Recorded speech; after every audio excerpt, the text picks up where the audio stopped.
Hello, and welcome to another episode of Mr. Bench's Book Reviews. What's in the box today?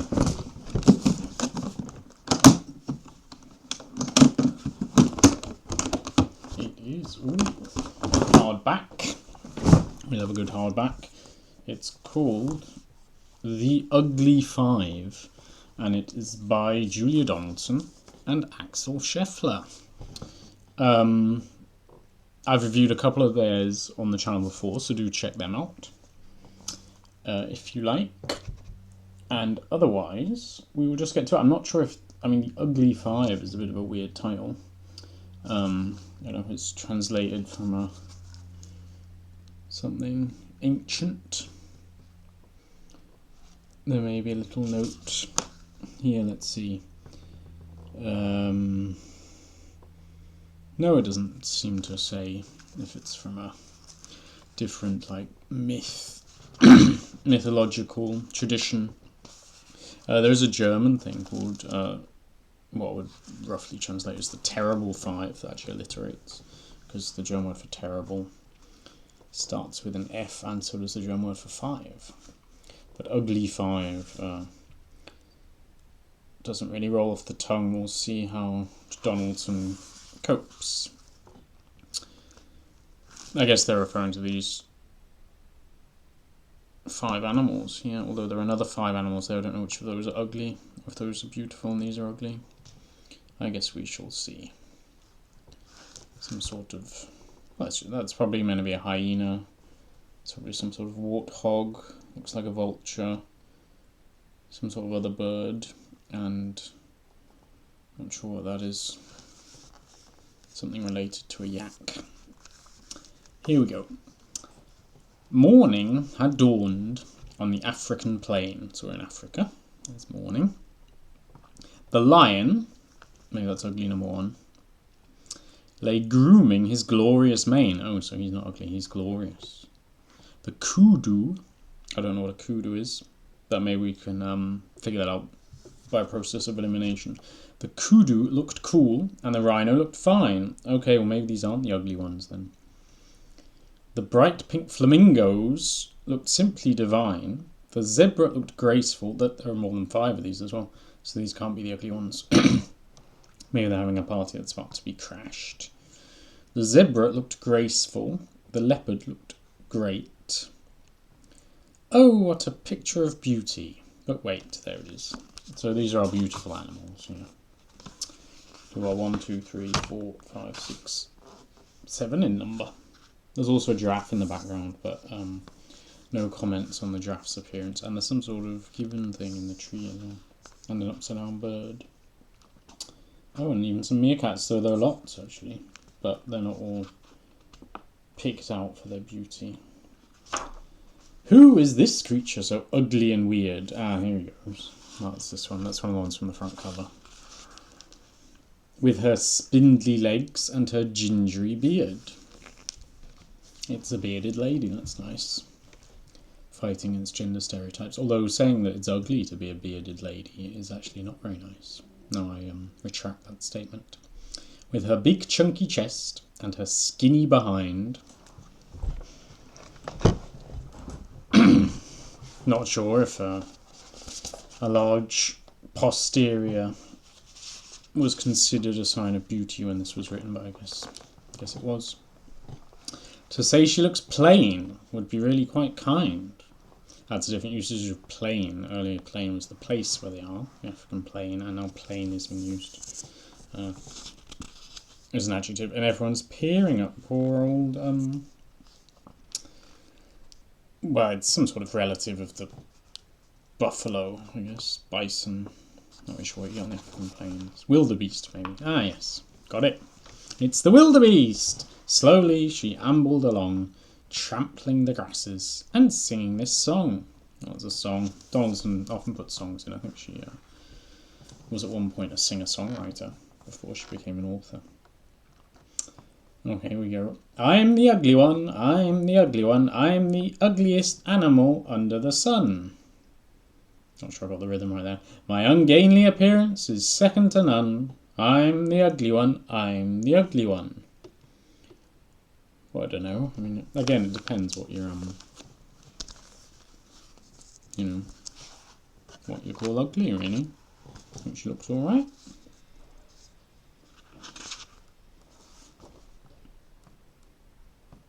I'm not quite sure if that's, like, positive, if she's trying to appropriate the word ugly and use it just to say I'm ugly and proud of it.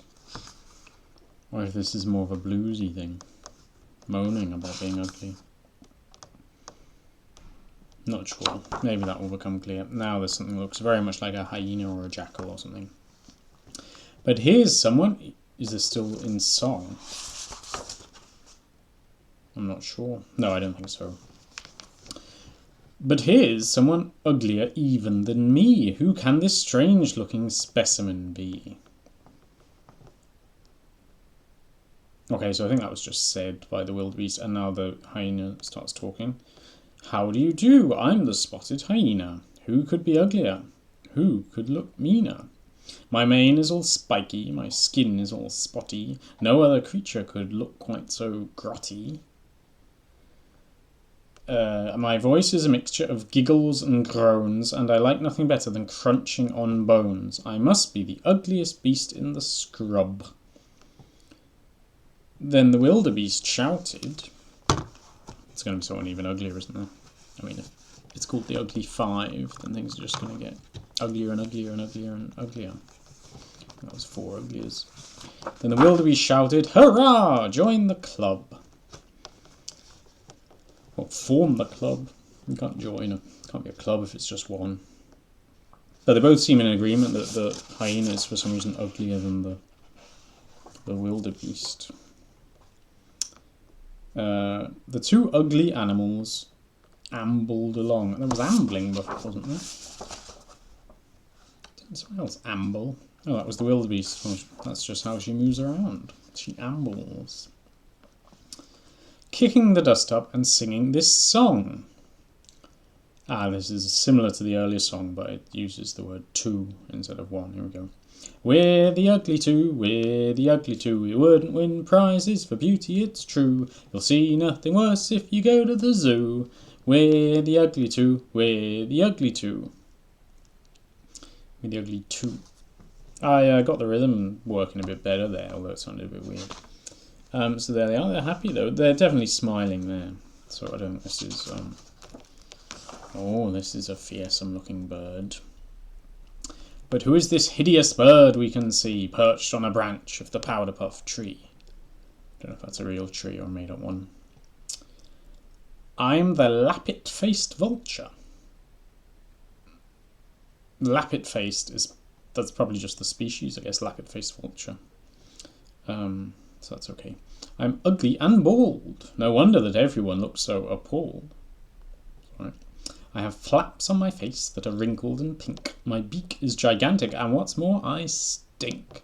Well, there they're suggesting that ugliness, I mean, they did that a bit with the hyena already, is not just based on your appearance, like optically, but like they said, the hyena crunching on bones made it extra ugly, and they're saying now that the odour of the vulture.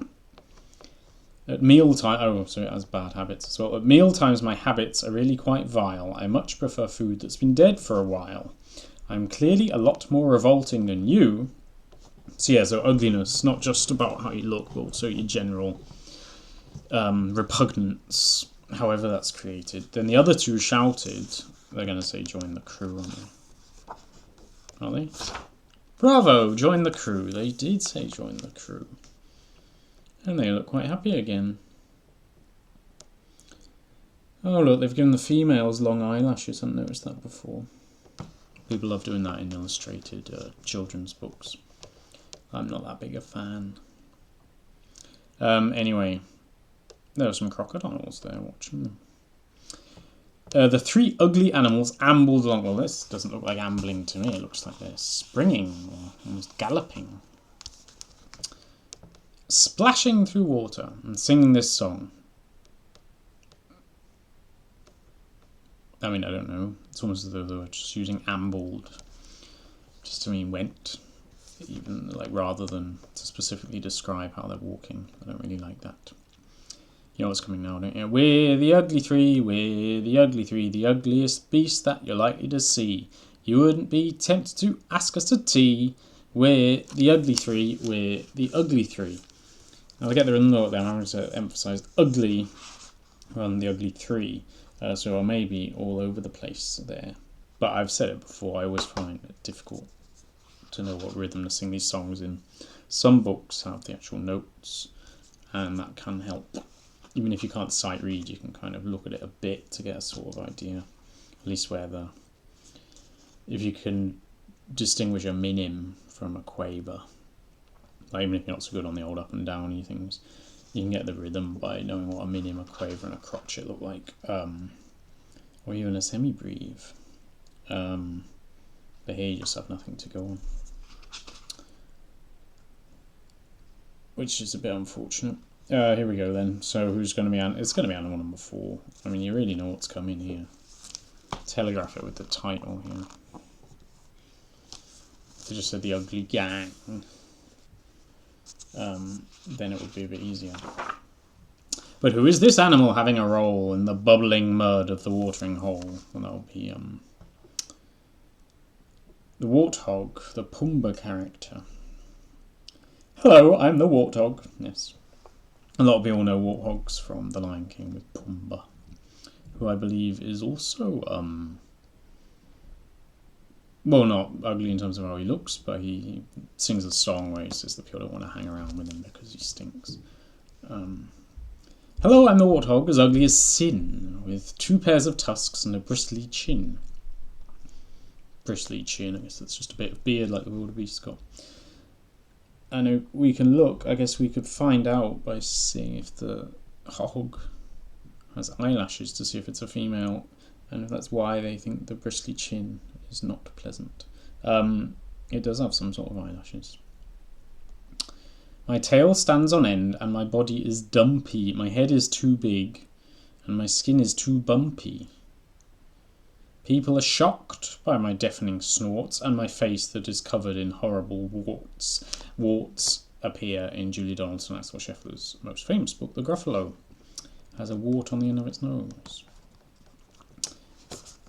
Not sure if they rhyme wart with anything in The Gruffalo, but here it's rhymed with snorts. I'm the worst looking creature from here to Japan. Okay, African plain to Japan, so that covers pretty much all of Asia, assuming you're covering both hemispheres. It's not just a straight line. Yeah, I assume they just mean like all the time zones, as it were. So there are no Tibetan yaks uglier than these people, apparently.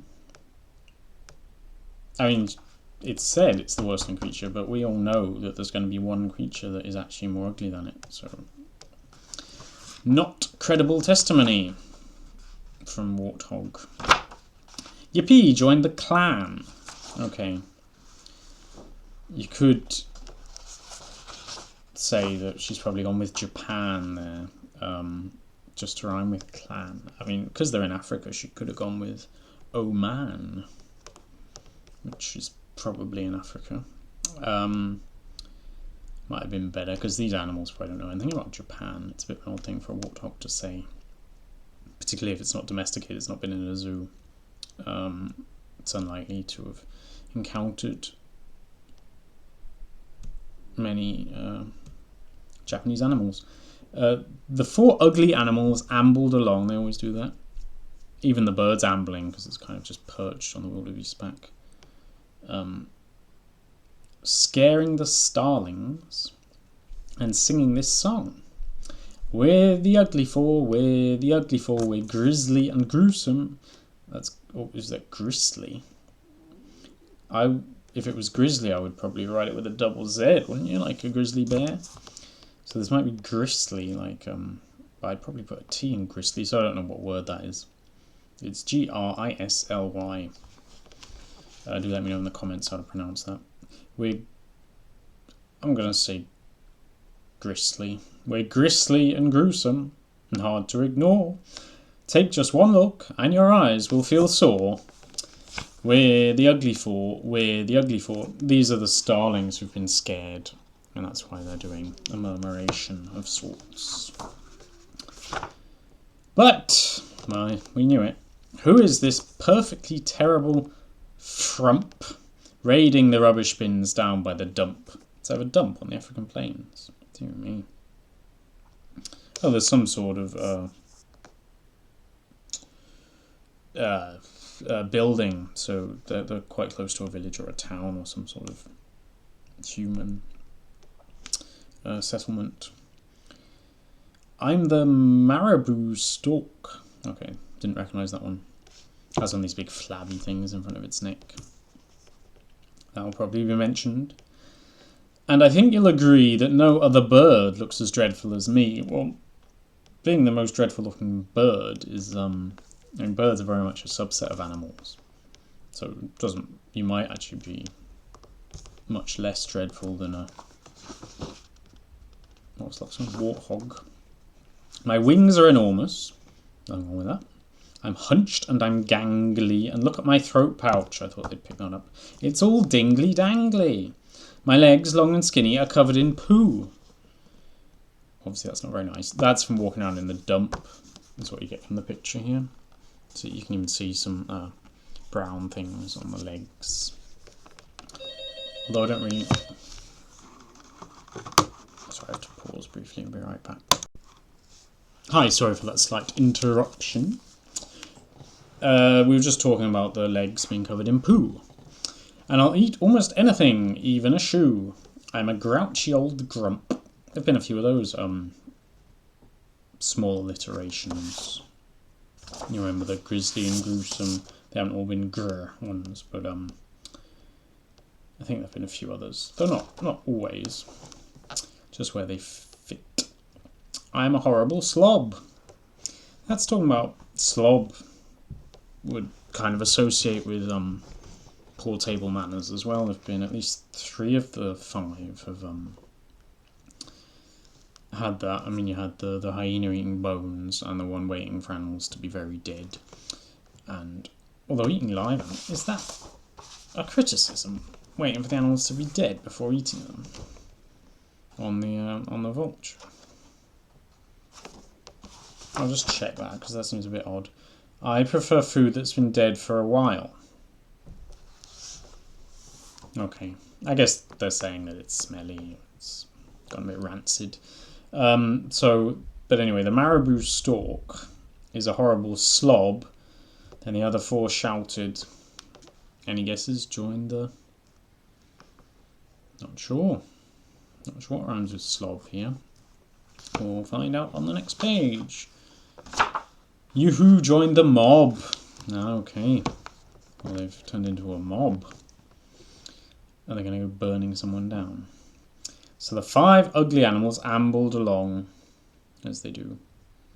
Vultures still riding on the wildebeest's back. Casting long shadows. Must be getting towards the evening. There's a picture there.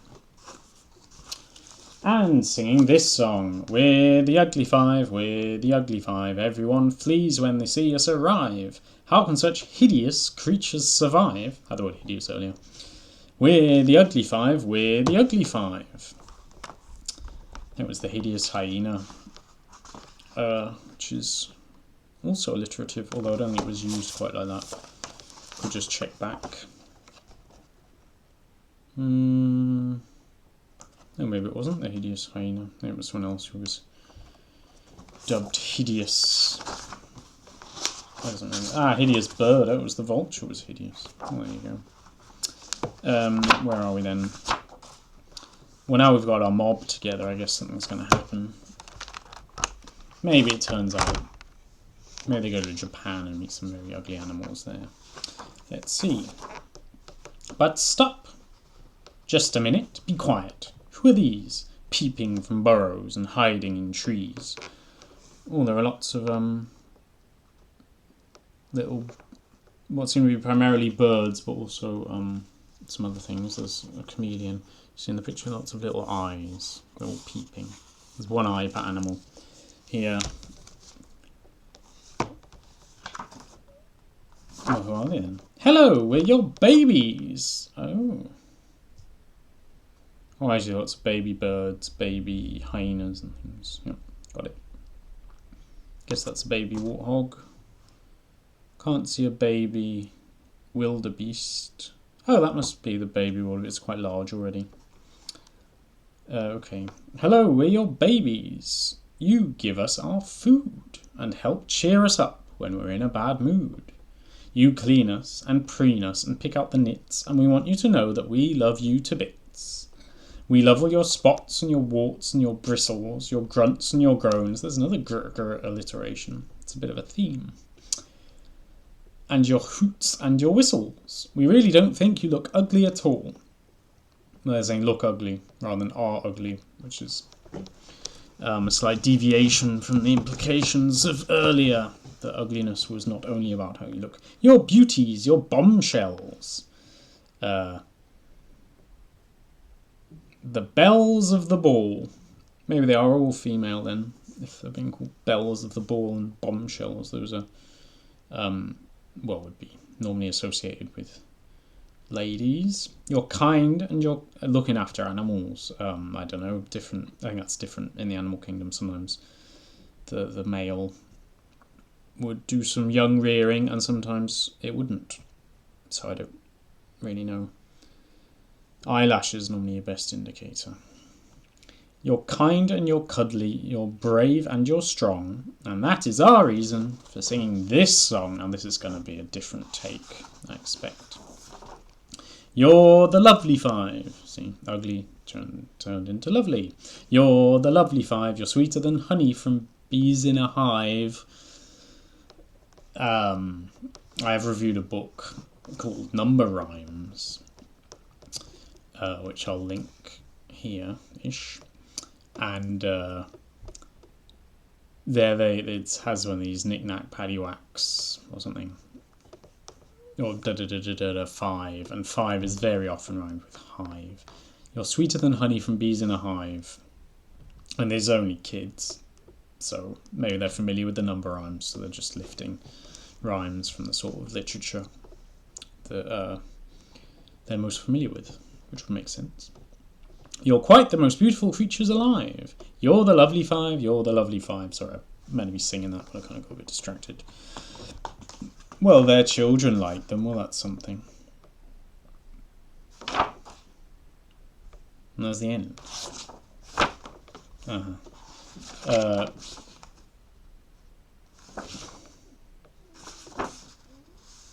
Well, there's a kind of a double page that says, if you went on safari, which animals would you like to see? Would you like to meet the big five? They're very grand, but they're the most dangerous animals on the savannah. Lion, leopard, rhinoceros, buffalo, elephant. And then there's the little five, which are... And then there's the shy five or the ugly five. Yeah, lapid-faced vulture, it says it here. So that was part of the species name. There's a porcupine. There's a bat-eared fox there. That's one of the shy five. Well, I guess that's just like a bit educational. Just trying to teach kids about African wildlife. There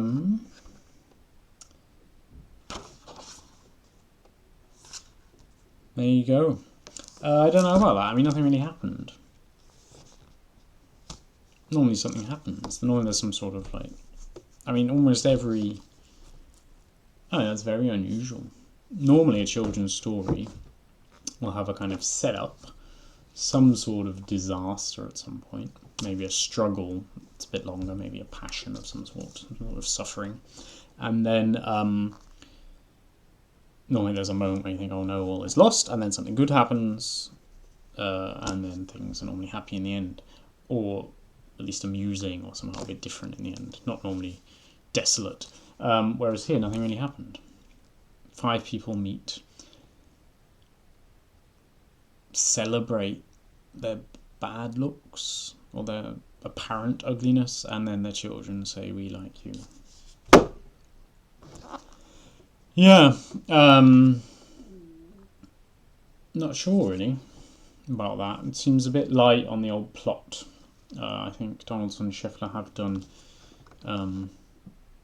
it didn't have the typical thing that I always go about with Donaldson and Scheffler either. And it's basically a song. It's basically just like this could be one song in a bigger story or in a musical. But they've just made a book out of it. A big hardback as well. £12.99 this cost, according to my pounds as well. £12.99. I mean, it's a nice book, and obviously, but it's not a great story. So there you go. That's the Ugly Five. I've been quite critical at the end there. But you know, if you put in the Gruffalo on your book, and you're trying to boast about the fact that you are Julia Donaldson and Axel Scheffler, then